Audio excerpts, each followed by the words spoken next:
하나님 말씀 보겠습니다. 하나님 말씀 요한복음 6장 1절에서 15절까지입니다. 요한복음 6장 1절에서 15절까지.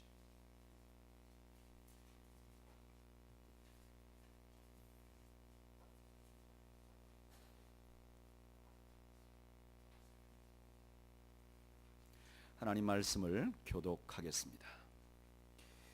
그 후에 예수께서 디베랴의 갈릴리 바다 건너편으로 가시매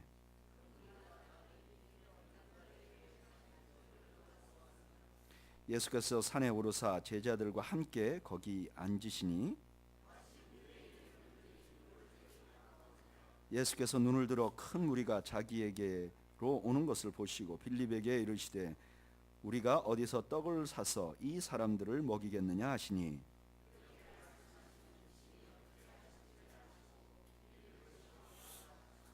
빌립이 대답하되 각 사람으로 조금씩 받게 할지라도 200데나리온의 떡이 부족하리이다.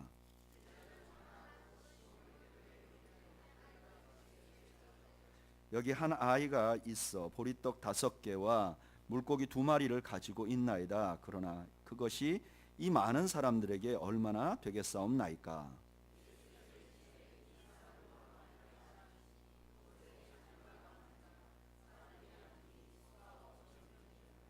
예수께서 떡을 가져 축사하신 후에 앉아있는 자들에게 나누어 주시고 물고기도 그렇게 그들의 원대로 주시니라.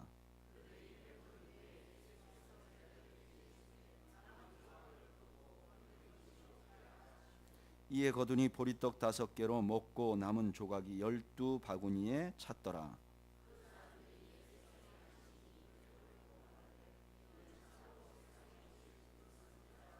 다 같이 보겠습니다. 그러므로 예수께서 그들이 와서 자기를 억지로 붙들어 임금으로 삼으려는 줄 아시고 다시 혼자 산으로 떠나 가시니라. 아멘. 기도하시겠습니다. 하나님 우리 아버지 은혜 감사합니다. 오늘도 저희들을 예배자로 불러주신 것 너무나 큰 특권이고 하나님께 감사합니다. 우리 예배를 받아 주옵소서. 우리의 기도를 받으시고 우리의 찬양을 받으시고 하나님 우리가 드린 헌물도 받아 주셔서 이 물질이 쓰일 때마다 하나님께서 홀로 영광을 받아 주옵소서. 자신들의 소중한 물질을 드린 손길들을 기억하시고 하늘의 신령한 복으로 땅의 풍요로운 복으로 갚아주시고 하나님께서 늘 함께 하시고 복의 복을 더하여 주옵소서. 이제 저희가 주의 음성을 듣고자 합니다. 친히 이 땅에 말씀으로 찾아오신 주님 저희들에게 말씀하여 주시기를 소원하옵고 예수님의 이름으로 기도하옵나이다. 아멘. 미국의 스탠포드 대학의 폴 어릭이라는 교수님이 계십니다. 이분은 1968년도에 인구 폭발이라는 책을 썼어요. 근데 이 책의 내용이 뭐냐면 이 땅의 인류가 결국은 인구가 더 많아져서 결국 멸망하게 될 것이라는 거예요. 이분이 주장하는 건 이래요. 3년마다 전 세계 인구가 2억씩 늘어간다는 거예요. 그러니까 3년이 지나면 미국 같은 나라가 하나 더 생기고 이렇게 3년에 한 번씩 2억씩 늘어가면 결국 숫자가 너무너무 많아져서 이 땅에 있는 물질로는 다 먹고 살기가 어려워져서 결국은 멸망하게 될 것이다. 이분의 주장은 그때 당시에 오일 쇼크가 일어났죠. 전 세계 경제가 얼어붙으면서 이게 사실이구나. 사람들이 불안감을 갖기 시작했어요. 그런데 그때 이런 경제학 분야에서는 아주 신출내기 경제학자였던 줄리안 사이먼이라는 교수님이 있었어요. 이 사람은 동부의 메릴랜드라는 대학의 교수였어요. 스탠포드 대학 교수에 비하면 메릴랜드 대학 교수가 조금 명망이 덜한 거죠. 근데 이분이 이렇게 주장했어요. 인류는 음식 때문에 절대로 안 망한다. 왜냐? 인간은 누구나 태어날 때부터 머리가 있고 움직일 손이 있기 때문에 경제적으로 어려워지고 물질이 좀 부족하면 당장에는 조금 고생하겠지만 결국 그걸 인간이 극복할 것이다. 그래서 인간에게 있는 잠재력으로 절대로 이 세계는 물질로 인하여 먹는 걸로 인하여 망하지 않을 것이다. 너무나 황당한 주장을 했기 때문에 이 사람은 엉터리 학자다, 신출내기다 이렇게 비난을 받았어요. 그때 이분이 그런 비난을 받다가 1980년도에 이분이 공식적으로 내기를 겁니다. 폴 어릭이라는 교수님한테. 지금 1980년인데 1990년까지 10년 동안에 지금 미국 사람이 꼭 필요한 물건이 1,000불인데 1,000달러인데 10년 후에 당신이 말한 대로 물질은 적어지고 사람 많아지면 가격이 더 오를 거 아니에요. 그럼 그 오르는 만큼 내가 내겠다. 근데 만약에 가격이 내가 주장한 대로 떨어지면 네가 돈을 내라. 그래서 1980년도에 약속을 하고 1990년에 딱 계산했는데 이 그 사이먼 교수님이 576달러를 받았답니다. 그러니까 1980년도에는 한 사람이 먹고 사는데 1,000불이 들었다면 1990년도에는 그대로 먹고 살면 430달러면 먹고 살 수 있게 됐다는 거예요. 무슨 말이냐? 인구가 아무리 늘어도 음식으로 인해서 세상이 멸망하진 않는다. 저는 사이먼 교수 말에 동의합니다. 인류는 음식으로 인해서 망하지는 않을 거예요. 그런데 이유는 그 사이먼 교수와는 다릅니다. 제가 인류가 음식으로 인해서 안 망할 거라고 하는 그 근거는 오늘 우리가 읽은 성경 말씀에 있습니다. 오늘 성경 말씀은 흔히 우리가 오병이어라고 부르는 말씀이에요. 예수님께서 어린 아이가 내놓은 보리떡 5개와 물고기 2마리로 5,000명을 먹였다는 거예요. 이 오늘 본문은요, 중요한 특징이 2가지 있는데, 첫째 특징은 뭐냐면은 이 기적이 사복음서에 다 기록됐다는 거예요. 예수님께서 하신 기적이 굉장히 많아요. 죽은 사람도 살리고 뭐 별 기적을 다 했는데 네 복음서에 다 기록된 기적은 몇 가지 안 돼요. 그런데 이 오병이어의 기적은 네 복음서에 다 기록됐어요. 그러니까 이거 무슨 말이냐면 중요하다 이런 뜻이죠. 또 하나는 이 기적을 요한복음은 뭐라고 말하냐면은 표적이라고 말해요. 요한복음에서 표적이라는 말은 어떤 뜻이냐면은 예수님이 누구신지를 드러내는 기적 이런 뜻이 있습니다. 그러니까 오늘 본문은 어떤 본문이냐? 예수님이 누구신지를 드러내는 기적 중에 너무너무 중요한 기적이라는 거예요. 다시 말하면 예수 믿는 사람들은 이 기적을 통해서 예수님이 누구신지를 반드시 알아야 된다는 거예요. 그러면 오늘 이 기적이 드러내는 예수님의 모습은 어떤 것인가? 오늘 아침에는 저희가 이 본문에서 나타낸 예수님의 모습을 함께 살펴보면서 은혜를 나누려고 합니다. 첫째, 저를 따라 하시죠. 예수님은 우리에게 물질을 공급하실 수 있는 분입니다. 예수님은 우리에게 물질을 공급할 능력이 있는 분이라는 거예요. 오늘 본문에 보면 다른 복음, 사회복음서에는 이 기적이 언제 일어났다고 말하냐면은 저녁 때 일어났다고 말해요. 이게 배경이 이래요. 예수님께서 벳세다라는 들녘에서 복음을 전하기 시작합니다. 막 말씀을 전해요. 그러니까 사람들이 엄청나게 많이 몰려왔어요. 그런데 이 예수님의 말씀이 얼마나 은혜로웠냐면은 저녁이 될 때까지 사람들이 인지를 못하는 거예요. 막 몇 시간이 지났는데 얼마큼 지났는지도 다 모르는 거예요. 여러분 이런 경험이 있죠. 설교 말씀을 듣다가 너무나 좋은데 아이고 시간이 오늘 목사님 설교가 짧은 줄 알았는데 꽤 길었네. 이런 경우가 있잖아요. 그런 때면 사람들이 모두 너무나 영적인 거죠. 지금 완전히 신령한 은혜에 사로잡힌 거예요. 근데 저녁이 됐어요. 배고픈 사람이 있었을까요? 없었을까요? 있었을 거예요. 그런데 너무나 분위기가 영적이니까 아무도 음식에 대해서 말을 못 꺼내는 거예요. 지금 배는 고픈데 말을 못 꺼낸. 근데 그때 예수님께서 빌립에게 이렇게 물어요. 어디서 떡을 사서 이 사람들에게 먹게 할까? 예수님은요, 떡에 관한 이야기를, 배고픈 거에 관한 이야기를 먼저 꺼내셨어요. 이처럼 예수님께서는요, 우리의 필요를 아시는 분이세요. 예수님은 우리가 물질이 있어야 된다는 걸 아시는 분이세요. 너무나 많은 분들이 예수님을 오해해요. 뭐라고 생각하냐면 이렇게 생각해요. 어떤 분들은 신앙이 막 깊어지면 교회에서 예수님이 탁 나타나서 네 가진 재산 다 바쳐라. 여러분 예수님은 그렇게 안 해요. 교회에서 간증 듣다 보면 내가 물질을 얼만큼 헌금했다 이런 얘기를 가끔 듣는데 이 예수님이 여러분들에게 재산 다 바치라고 안 해요. 그 증거가 어디 있느냐? 아나니아와 삽비라의 이야기가 나와요. 사도행전에 보면 아나니아와 삽비라는 교회 중직이었어요. 근데 이분들이 교회 신앙생활 열심히 하는데 그때는 분위기가 너무 좋은 거예요. 그러니까 성도들이 막 자기 재산을 팔아갖고 교회에다 막 바치는 거예요. 그러니까 아나니아와 삽비라도 재산을 바쳐야 될 위치에 있는데 이걸 바치기 너무 아까운 거예요. 그러니까 이분이 얼마쯤은 감추고 얼마쯤은 바쳤어요. 그랬더니 그걸 보고 베드로가 뭐라고 말했냐, 이렇게 말했어요. 땅이 그대로 있을 때에 내 땅이 아니며 판 후에도 내 마음대로 할 수가 없더냐. 우리는 너 재산 탐하는 게 아니다. 너 그냥 가지고 있는 거 주님이 다 아신다. 네 땅 네 거라는 거 다 안다. 이렇게 말해요. 여러분, 예수님은요 사유재산을 인정하지 않는 분이 아니세요. 우리가 가지고 있는 재산, 우리가 은행에 돈이 있어야 되고 우리가 저축을 해야 된다는 걸 아시는 분이세요. 그거 다 바쳐서 교회에다 바치라고 말하시는 분이 아니세요. 또 어떤 분들은요 교회 열심히 다니면 목사 하라 할까 봐 못 다니겠다는 분도 있어요. 여러분, 아무나 목사 하라고 안 해요. 염려하지 마세요. 그럼 목사도 괜찮아요. 할만해. 여러분, 우리 예수님은요 우리에게 필요한 것, 물질이, 재산이 필요하다는 것을 아는 분이에요. 저는 이 사실이 얼마나 고마운지 몰라요. 사실 예수님이 내놓으라면 우리 어쩔 수 없잖아요. 그런데 예수님이 그렇게 안 하신다는 거예요. 예수님은요 배고픈 게 얼마나 힘든 건지 아세요. 우리에게 집이 필요한 것도 아세요. 우리가 가끔 쉬어야 되는 휴식이 필요하다는 것도 아세요.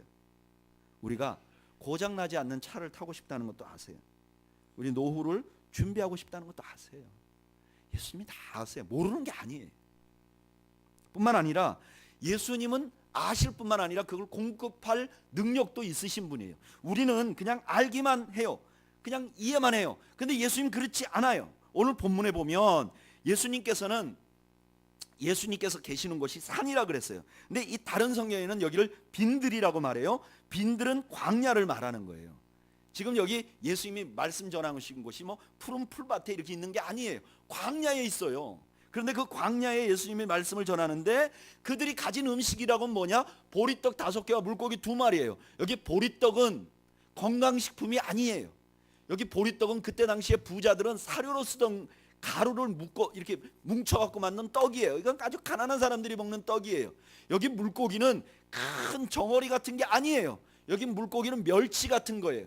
왜 서양 사람들 이거 뭐라 그러죠? 엔초비라 그러나요? 이렇게 해가지고 요만한 멸치 같은 거 절여가지고 그거 저 보리떡이 먹으면 자꾸 목이 메니까 그거 그냥 한번 이렇게 쭉 빨면 그냥 뭐 이렇게 반찬처럼 이렇게 사용하는 생선이에요. 요 2가지 가지고 아무것도 할 수 없어요. 모인 사람이 장정만 5,000명, 모두가 2만 명이었어요. 그런데 예수님 손에 들리니까 예수님 그걸로 수많은 사람들을 5,000명을 먹이고도 남게 하실 수 있는 분이세요. 여러분, 우리가 믿는 예수님이 어떤 분이냐? 그런 능력이 있으신 분이라는 거예요. 여러분 믿으십니까? 진짜로 믿어요? 근데 왜 안 구하세요? 그렇게 할 수 있는데 그렇게 해달라고 왜 안 하세요? 야고보서 4장 2절에 이렇게 말해요. 너희는 욕심을 내어도 얻지 못하며 살인하여도 시기하여도 능히 취하지 못함으로 다투고 싸우는도다. 너희가 얻지 못함은 구하지 아니하기 때문이요. 너희가 얻지 못함은 구하지 아니하기 때문이요. 여러분, 예수님이 다 해주실 수 있다고 믿는다면서요. 그러면 우리가 반드시 뭘 해야 될까요? 기도해야죠. 기도 달라고 해야죠. 저는 그걸 확신합니다. 주님이 뭐든지 주실 수 있다고 저는 믿어요. 제가 대학교 다닐 때요, 집에서 학교까지 1시간 반 통학을 했어요. 이쪽 종점에서 타서 저쪽 종점까지 가는 거예요, 서울에. 근데 그 거리가 1시간 정도 걸리고요. 종점이라서 앉아갈 수 있는데 여러분 1시간 동안 버스를 타고 다녀야 되니까 이게 너무 힘들잖아요. 제가 그 1시간 동안 뭘 할까? 대학생이니까 뭐 성경 구절도 암송하고 영어도 또 책도 읽고. 근데 책 읽으니까 막 멀미가 나고요. 뭘 암송하니까 암송하다 자요. 이게 그 시간을 유용하게 쓸 수 없는 거예요. 그래서 이거 어떻게 하면 유용하게 쓸까? 근데 그때 대한민국에 뭐가 유행했냐면 마이마이 그 있잖아요. 카세트 조그만 거. 이거를 딱 해가지고 딱 이렇게 헤드폰 딱 끼고 이렇게 있는 걸 보니까 나 저거 있으면 좋겠다. 근데 제가 그때 버스를 원래 2번 타고 학교를 갔어야 되는데요. 어머니가 용돈을 안 주시니까 버스 1번 타고 1번 걸었어요. 토큰 그 회수권 그래서 한번 걷는 게 40분. 그래서 1시간 반이 걸린 거예요. 그러니까 이 마이마이가 그때 한 5만 원 했는데 이걸 우리 어머니가 사줄 수가 없는 거예요. 그래서 제가 기도를 했어요. 하나님께.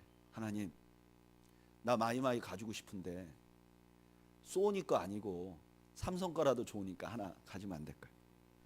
이 기도를 했어요. 기도를 하고 학교 갔는데요. 아니 그 가방을 어떤 여학생이 가방을 두고 휙 돌아서면서 내 얼굴을 쳐가지고 안경이 깨져버린 거예요. 안경 이렇게 딱 보이긴 보이는데 가운데가 딱 금이 간 거예요. 그래서 제가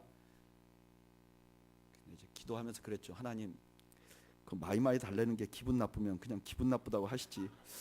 뭐 또 안경까지 깨실 거 뭐 있습니까?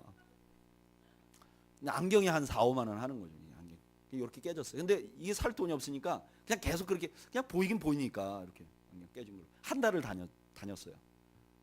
한 달쯤 후에 결혼한 우리 누님이 왔어요. 집에. 오래간만에 어떻게 사는가, 집안 꼴이 어떻게 사는가 와 보니까 자기가 사랑하는 큰 동생이 안경 이렇게 깨진 걸 쓰고 있는 거예요. 그러니까 누나가 너무 마음이 아픈 거예요. 그 누나가 왔다가 원래 어머니 주려고 했던 것 같은데 저한테 10만 원짜리 수표를 주는 거예요. 그래가지고 뭐부터 샀을까요? 마이마이를 먼저 샀어요.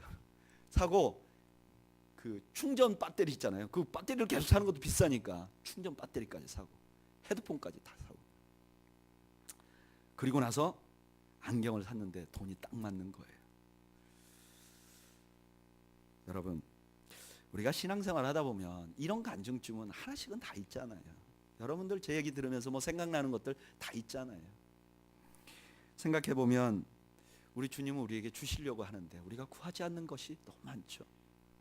여러분, 우리 주님은 주실 수 있는 능력이 있는 분임을 여러분 믿으시기를 바랍니다. 두 번째로 오늘 본문에서 예수님께서 우리에게 드러내는 예수님의 모습은 뭐냐? 저를 따라 하시죠. 예수님께서는 모세가 예언한 메시아이십니다. 오늘 오병이어의 기적을 기록하는데요. 이 기록하는 요한과 다른 성경 기자들이 굉장히 뭔가 의도적으로 기록해요. 뭘 의도적으로 기록하는가? 여기 보면 백성들이 모인 장소를 요한은 산이라 그랬는데 나머지 복음서의 기자들은 광야라고 기록해요. 들판이라. 그 말은 구약의 광야라는 말이에요. 그러니까 이 기적이 5천 명이 먹는 기적이 광야에서 일어났다는 거예요. 이스라엘 사람들은 광야하면 딱 하나밖에 기억이 안 나요. 언제요? 애굽을 나와서 광야에서 헤매던 그 광야가 생각나는 거예요. 그 다음에 오늘 6장 41절에 보면 사람들이 수군거렸다 하는 말이 있는데 이 수군거렸다는 말도 원래 의미로 보면 불평했다 이런 뜻이 있어요. 여러분, 광야의 불평 그러면 이스라엘 사람들은 모두가 다 무슨 생각이 나요? 40년 동안 광야에서 헤맸을 때가 생각이 난다고요. 거기다가 예수님께서 빌립에게 이렇게 물어요. 빌립아, 우리가 어디서 떡을 사서 이 사람들을 먹이겠느냐 할 때 여기 어디서 얻겠느냐 하는 이 말이 민수기 11장 13절에 모세가 하나님께 하나님 우리가 어디서 이 음식을 얻겠습니까? 라고 하는 말하고 딱 일치해요. 그러니까 지금 의도적으로 요한복음 6장의 이 그 오병이어의 사건을 보면 사람들로 하여금 광야에서 이스라엘 백성들이 하늘의 만나를 먹고 살았던 때를 기억나게 하신단 말이에요. 왜 이렇게 기억나게 하는가? 이유는 예수님께서 누구신가를 드러내기 위해서, 예수님 누구신가를 드러내기 위해서 그렇게 보여준단 말이에요. 그러면 예수님이 누구신지를 어떤 분인가를 드러내기를 원하는가? 그게 신명기 18장 15절에 나와요. 한번 읽어볼까요? 신명기 18장 15절.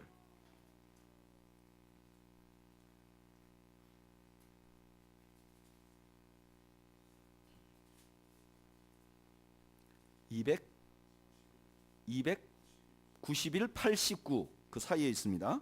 신명기 18장 15절. 이거는 모세가 한 말이에요. 읽어보죠. 시작. 내 하나님 여호와께서 너희 가운데 내 형제 중에서 너를 위하여 나와 같은 선지자 하나를 일으키시리니 너희는 그의 말을 들을지니라. 아멘. 모세가 광야에서 이스라엘 백성들을 계속 먹였던 그 모세가 백성들에게, 이스라엘 백성들에게 이렇게 말해요. 나와 같은 선지자 하나를 일으킬 것이다, 너희 중에. 그래서 이스라엘 백성들은 늘 어떻게 생각하냐면, 모세 같은 지도자가 나타나면 그는 단순히 그 나라에 먹을 것을 주는 사람이 아니라 그 백성을 구원할, 온 세상을 구원할 메시아일 거라고 믿고 기다렸어요. 그러니까 오늘 이 오병이어의 기적은 예수님께서 물고기 2마리와 보리떡 5개로 5,000명을 먹일 수 있다는 것이 핵심이 아니고, 예수님께서 온 세상을 구원할 메시아라는 것을 드러내는 기적이라는 거예요. 여러분, 이것이 너무너무 중요해요. 예수님은요, 우리에게 뭐든지 주실 수 있는 분이세요. 우리가 신앙생활 하다 보면 예수님 앞에 기도해서 뭔가 얻는 경험을 우리 모두가 했어요. 그런데 그렇게 우리에게 기적을 베푸시는 이유가 무엇인가? 그 이유는, 예수님 앞에 기도하면 이걸 얻을 수 있구나. 그러니까 또 기도해서 또 얻고, 또 기도해서 또 얻고, 안 주면 화내고, 주면 기뻐하고, 이렇게 신앙생활을 하라는 게 아니에요. 예수님이 한번 우리에게 이걸 주는 거 보니까 예수님이 진짜 내 영혼도 구원해 주실 그분이구나 하는 걸 확신하게 되기를 원하시는 거예요. 그리고 그 주님과 지속적으로 교제하기를 원하시는 거예요. 여러분, 우리가 주님을 만났는데 주님에게 계속 주십시오, 주십시오, 주십시오, 주십시오, 이렇게만 하면 어떤 사람인가? 잠언 30장 15절이 그게 어떤 사람인지 말해줘요. 우리 30장 15절 한번 읽어볼까요? 잠언 30장 15절.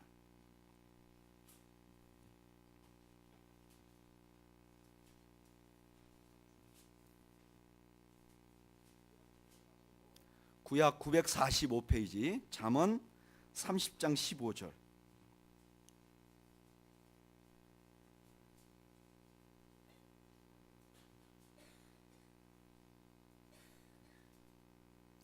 읽어보죠. 시작. 거머리에게는 2 딸이 있어 다오 다오 하느니라. 족한 줄을 알지 못하며 족하다 하지 아니하는 것 서넛이 있으니. 여러분, 계속 주님에게 다오 다오 하는 사람 누구라고요? 세상에 거머리 같은 인간이 누구냐? 기독교인인데 계속 다오 다오만 하는 사람이 거머리 같다는 거예요. 우리 주님 앞에 우리가 한번 필요한 걸 구했어요. 그게 응답이 되면 그 다음에는 어떻게 되죠? 요렇게 기도하니까 요거 주니까 다음에 또 달라고 해야지, 그렇게 하는 게 아니라 우리 주님이 이거 주시는 거 보니까 우리 주님이 진짜 나를 구원할 주님이 맞네. 그 다음에는 어떻게 해요? 그 주님과 교제하는 거죠. 이분만 의지하고 살아야 되겠다. 예수님이 원하시는 것이 바로 그거라는 거예요. 제가 만약에 마이마이를 달라고 기도했는데 안경이 깨졌어. 그런데 기도했더니 마이마이를 줘. 제가 지금 나이가 50이 넘었는데 지금도 하나님 마이마이 주세요 하는 게 옳은가요? 하나님, 제가 벌어갖고 번 돈으로 그냥 마이마이 사고 그 마이마이 줬던 주님을 기억하고 계속 주님과 교제하고 그 주님을 의지하고 사는 게 맞는가요? 여러분, 이 기독교인들의 뒤틀리는 모습이 바로 여기서 뒤틀리는 거예요. 주님은요, 우리와 교제하기를 원하세요. 주님은, 우리 주님이 우리를 영원히 구원해 줄 구원자라는 것을 확신하기를 원하세요. 그걸 위해서 우리의 기도를 들어주시는 거예요. 우리의 기도를 들어주는 게 목적이 아니고 그것이 목적이라는 거예요. 여러분들 모두 주님께 기도해서 응답받은 것이 있잖아요. 그러면 그것은 여러분들이 평생 의지하고 살아야 될 분이 그 예수님이라는 것을 드러내는 증거예요. 그래서 더 이제 주님을 의지하고 더 주님 따라가고 더 주님께 헌신하고 더 주님과 교제하기를 원하시는 거예요. 여러분들 다 자녀 있을 거예요. 저도 자녀가 있어요. 여러분, 자녀에게 뭔가를 주면 자녀가 기뻐하는 거 보면 어떻죠? 너무 좋죠. 그런데 부모의 마음은요, 주고서 주는 게 목적이 아니라 그 아이가 기뻐하는 것 때문에 나와 지속적인 관계를 갖는 것을 우리가 원하는 거잖아요. 어머니 감사해요. 딱 들고 들어가서 말 안 해보세요. 그럼 얼마나 답답하겠어요. 마찬가지, 우리 주님 우리와 교제하기를 원하세요. 저는 여러분들의 삶에 주님과 교제하는 시간이 가장 소중한 시간으로 여러분들이 만들어 나가는 축복이 있기를 바라요. 이것이야말로 기독교인들의 축복이에요. 또 하나, 이 본문이 더 드러내는 게 있어요. 저를 따라하시죠. 주님께서 참된 양식이 되신다는 것을 알려주십니다. 자, 예수님은 뭐든지 주실 수 있는 분이고, 그 다음에 예수님이 그리스도 메시아이심을 드러내고, 또 하나는 예수님 스스로가 참된 양식이 되신다는 것을 알려주기 위해서 이 기적을 베풀었다는 거예요. 요한복음 6장 35절 한번 읽어볼까요?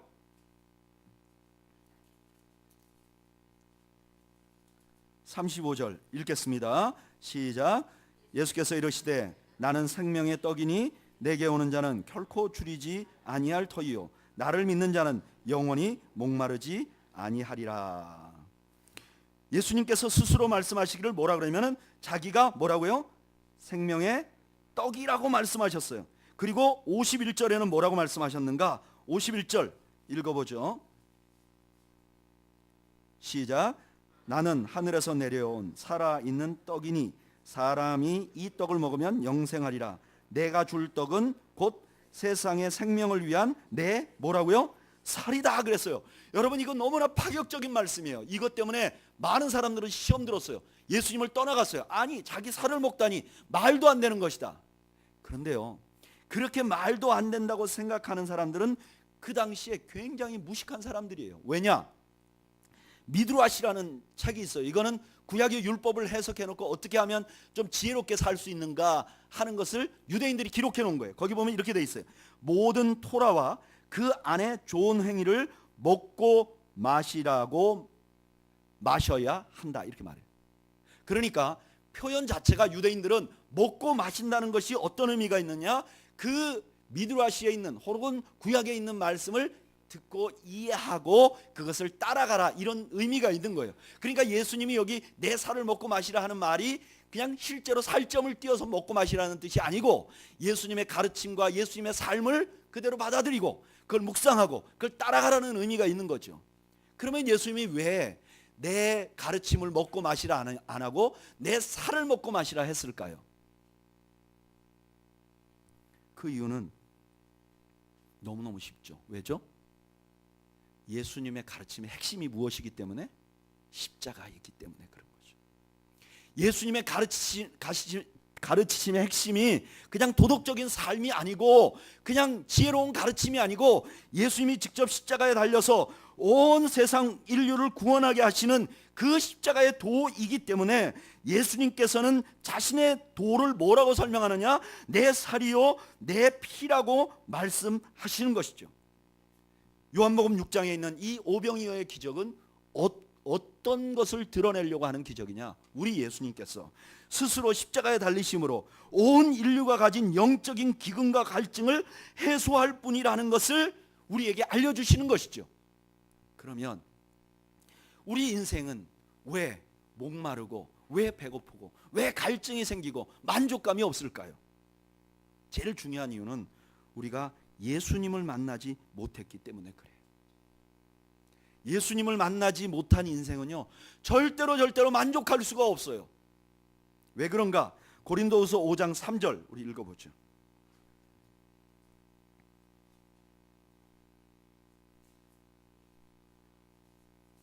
고린도후서 5장 3절.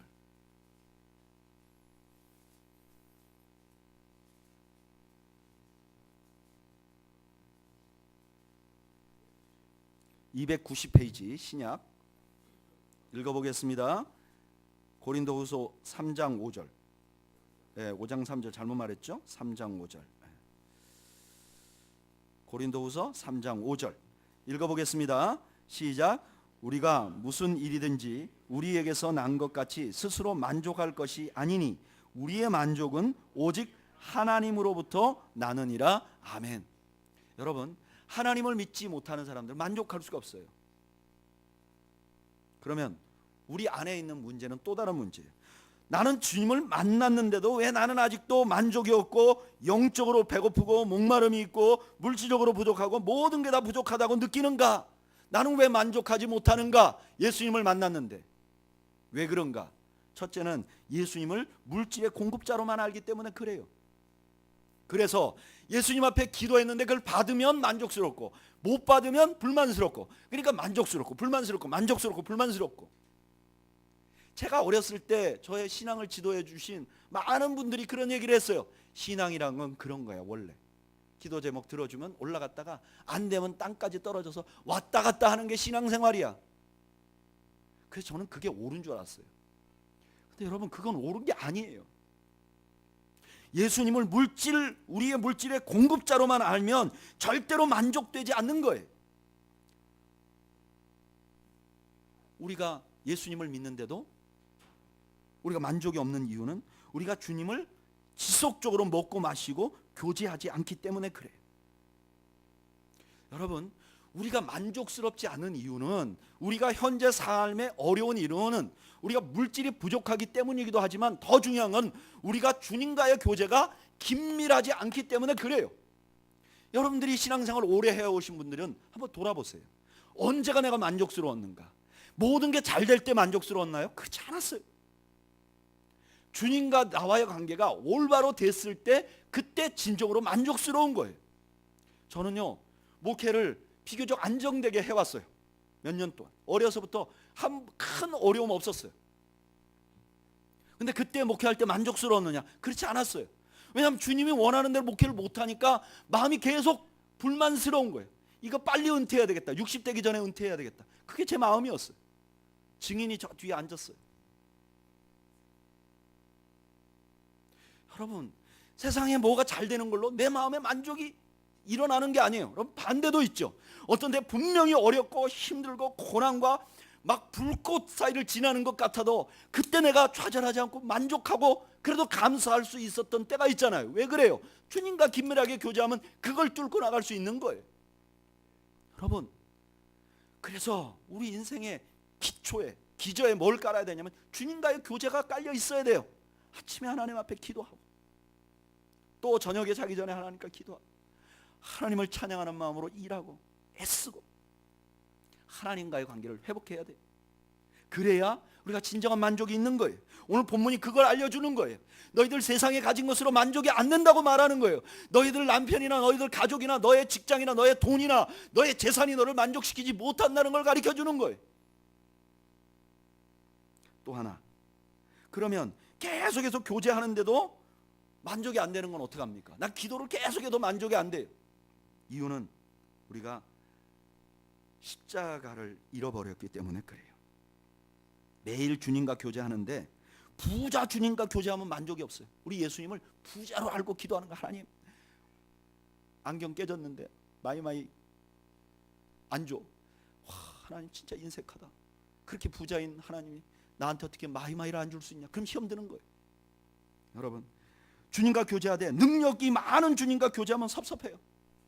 아니 주님은 능력이 그렇게 많다면서 내 자식과 내 사업과 내 삶을 요 정도밖에 못 도와주십니까? 그러면 섭섭해지는 거죠. 주님과 교제하되 지혜로운 주님과만 교제하면 아쉬움이 많아요. 거룩하신 주님과 교제하면 죄책감이 남아요. 그런데 십자가의 주님을 만나면 완전 달라요. 매일 아침에 내가 기도하는 그 기도의 대상이 십자가의 주님이라면 우리의 기도가 완전히 달라져요. 완전히 다른 느낌을, 다른 신앙생활을 하게 돼요. 여러분, 신앙생활 하는 집들 가면 다 십자가가 있어요. 여러분들이 기도하는 방에 가면 다 십자가가 있어요. 꼽아놓기는 십자가를 꼽아놓고 기도할 때는 부자요 능력 많으신 주님만 바라보니까 섭섭해지는 거예요. 우리가 기도할 때 나를 위하여 십자가를 지신 주님 앞에 딱 무릎 꿇으면요, 그리고 그 주님과 교제하기 시작하면 세상이 다르게 보여요. 이게 기독교의 신앙이에요. 세상이 다르게 보여요. 이게 기독교의 신앙이에요. 십자가에 달리신 주님 앞에 매일 나가고 그 주님을 매일 만나고 그 주님 앞에 나를 돌아보고 내가 그 주님 앞에 간구하고 교제하고, 그러면요, 분명히 내 상황은 들판이고 광야고 분명히 내 상황은 보리떡 5개 물고기 2마리 밖에 없지만 그러나 그 안에서 풍요를 누릴 수 있는 거예요. 그리고 실제로 주님이 역사하시는 풍요를 우리가 주님의 도우심을 또한 경험할 수 있는 거예요. 저는 여러분들이 그 주님을 매일같이 만나는 축복이 있으시기를 주의 이름으로 축복합니다.